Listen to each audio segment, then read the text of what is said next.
Hi all ചാനലിലേക്ക് സ്വാഗതം. ഇപ്പോൾ ട്രേഡിംഗ് വളരെ വലിയൊരു സംഭവമായിക്കൊണ്ടിരിക്കുകയാണല്ലോ.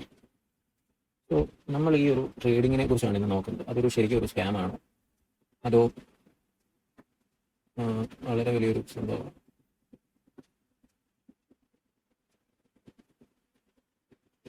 ഇപ്പോൾ ട്രേഡിംഗ് വലിയൊരു സംഭവമാണല്ലേ. ഇപ്പോൾ ട്രേഡിംഗ് വളരെ സംഭവമാണല്ലേ. സോ ഒരു 2010 കഴിഞ്ഞ് 2020 തൊട്ട് ട്രേഡിംഗ് ചെയ്യുന്നവരുടെ എണ്ണം ഗണ്യമായി കൂടിക്കൊണ്ടിരിക്കുകയാണ്. സോ അതിനുള്ള പ്രധാന കാരണങ്ങളിലൊന്നാണ് നമ്മുടെ യൂട്യൂബ് ചാനൽസ്.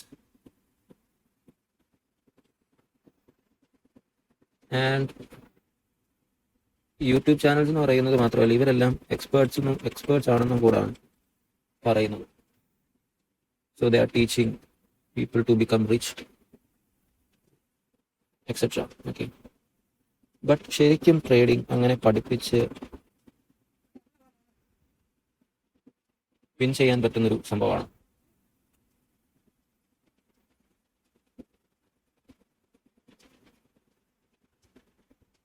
ശരിക്കും അല്ല എന്ന് തന്നെയാണ് ഉത്തരം.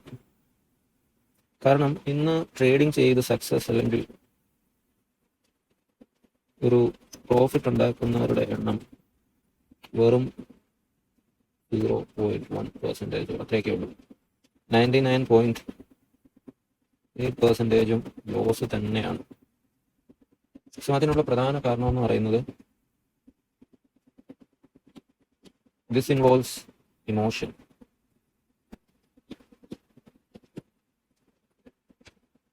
ഇമോഷൻ വെച്ചുള്ളൊരു പരിപാടിയാണ് ട്രേഡിംഗ്. സോ അവിടെ തന്നെ പലപ്പോഴും ഇപ്പോൾ ലോസ് ആകുകയാണെങ്കിൽ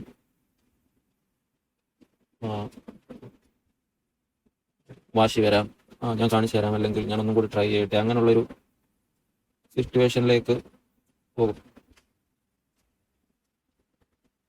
സോ അതുകൊണ്ട് തന്നെ ലോസിലേക്ക് പോകാനുള്ള ചാൻസസ് വളരെ കൂടുതലാണ്. സോ ഒരു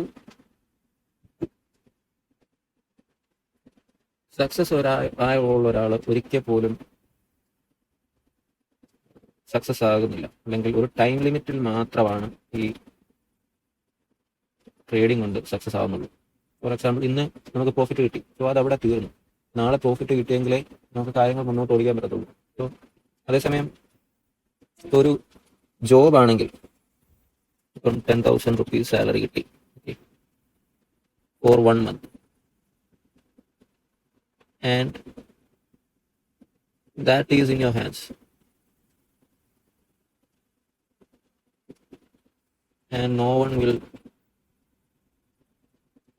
take that.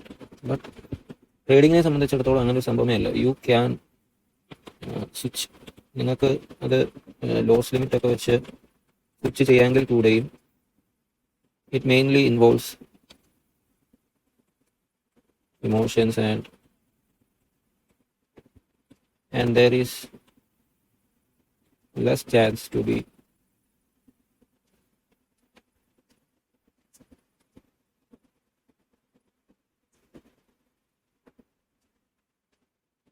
to win through your emotions. So ഇതാണ് ട്രേഡിങ്ങിൽ വരുന്നൊരു സംഭവം. പിന്നെ മെയിൻ സംഭവം എന്ന് പറയുന്നത് you need backup money for emergency funds and all. Okay, so that's it. Goodbye.